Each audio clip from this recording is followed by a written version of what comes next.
আজ আমরা শুনব রবীন্দ্রনাথ ঠাকুরের আরও এক কালজয়ী কবিতা আফ্রিকা। রবীন্দ্রনাথ ঠাকুর যখন লিখেছিলেন আফ্রিকা, তখন তার চোখে ধরা পড়েছিল সেই শেকল বাঁধা ইতিহাসের হৃদয় বিদারক রূপ। আর সেই ইতিহাসের মধ্যেই তিনি দেখতে পেয়েছিলেন এক নতুন জাগরণের আলো। আজ সাহিত্যের এক গভীর মুহূর্তে শোনাবো আমরা সেই কবিতা, শব্দে, নিঃশ্বাসে, আবেগে। শুনতে থাকুন সাহিত্য স্বর।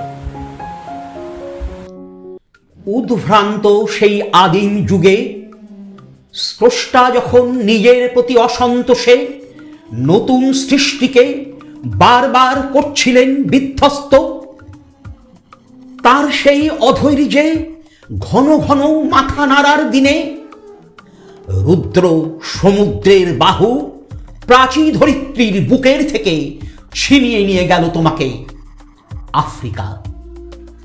বাঁধলে তোমাকে বনস্পতির নিবিড় পাহারায় কৃপণ আলো অন্তঃপুরে।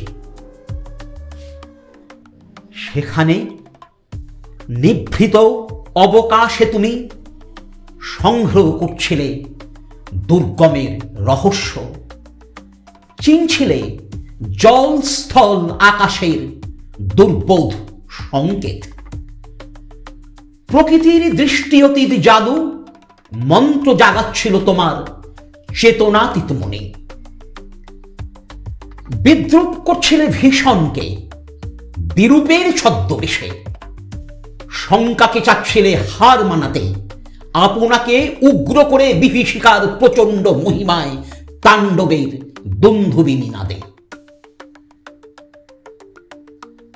হায় ছায়াবৃতা, কালো ঘোমটার নিচে অপরিচিত ছিল তোমার মানব রূপ উপেক্ষার আবিল দৃষ্টিতে। এলোরা লোহার হাত করে নিয়ে নখজাতের তীক্ষ্ণ তোমার নেকড়ের চেয়ে। এলো মানুষ ধরার দল, গর্ভে যারা অন্ধ তোমার ওই সূর্যহারা অরণ্যের চেয়ে। সভ্যের বর্বর লোভ নগ্ন করল আপন নির্লজ্জ অমানুষতা।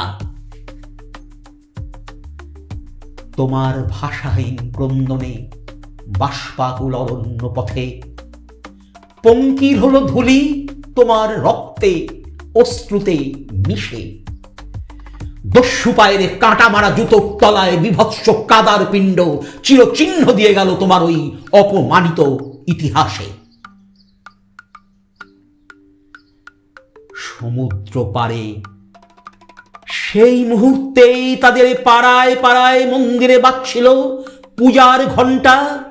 সকালে সন্ধ্যায় দয়াময় দেবতার নামে শিশুরা খেলছিল মায়ের কোলে, কবির সঙ্গীতে বেজে উঠছিল সুন্দরের আরাধনা।